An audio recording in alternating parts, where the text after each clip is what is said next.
Thank you, Ghana. Without wasting further time, I am a member of parliament representing India.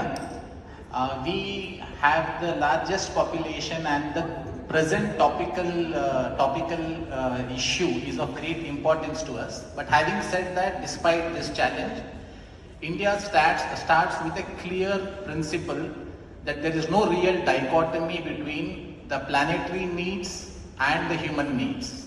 India recognizes that unless we take care of our planet, the planet cannot take care of us. We have our challenges, but India is therefore a complete signatory to the sustainability agenda. It has signed both the SDG goals of 2015 and the Climate Paris Accord of 2016. And I am very proud to say that in the voluntary declaration that India has made, we are ahead of our timelines in terms of the Paris Declaration.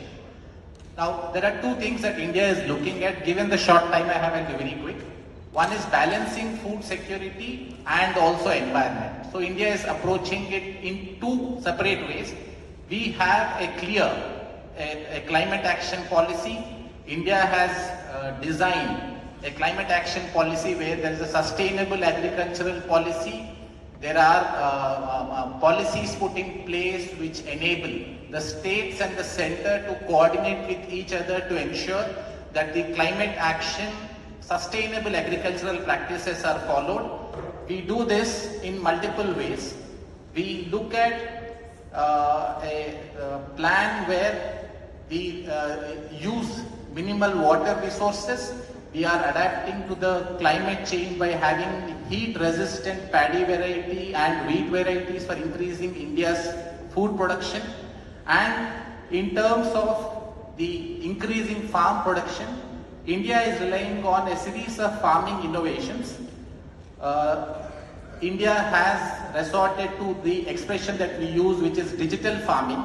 For instance, when there were locust attacks that were attacking a variety of farms, India had used GPS tracking for ensuring that there would be a cloud attack on pest control of these locusts.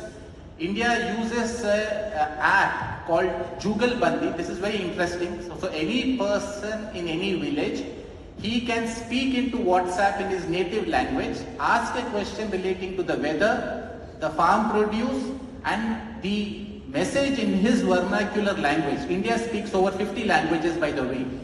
In his vernacular language is then transmitted to an information center, which then relates the information back to him in a voice message. So it doesn't even need to be literate to get the message back. So India is increasing the farm production by resorting to these kind of innovative methods. India, as I mentioned, is also started a soil health card system where the soil is actually tested to identify what are the rich nutrients of the soil and which crops would be useful. So we maximize our yield, and we also are using in situ crop residue utilization to ensure that there is least corruption. And India believes in this concept of care and share. So whatever information we have, we are also partnering with nations. We have an India-Africa Seeds Bridge project where we partner with Liberia, Kenya, Malawi, Senegal, and all the innovations that India is able to work on, they are being transmitted. The last of the things, one of my preceding speakers, Hon'ble Member, had mentioned about fertilizer and the necessity for using biofertilizer. India is heavily reliant on using this new age biofertilizers for reducing the chemical fertilizers, and we are on the on the verge of a breakthrough, making a innovation of nano fertilizers, which has been supplied to farmers, which will have a minuscule effect. The fertilizer would have the same potency, but it would be a nano fertilizer which will have a minuscule effect on the environment related.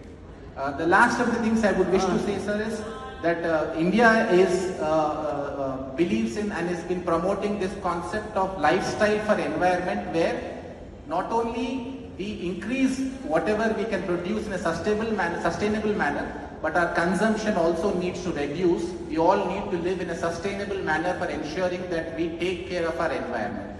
Thank you, sir, for giving me the opportunity. Thank you so much. brother took about 5 minutes instead of the 3 minutes. Yes, Eastern Cape. I'm sure you will take 2 minutes.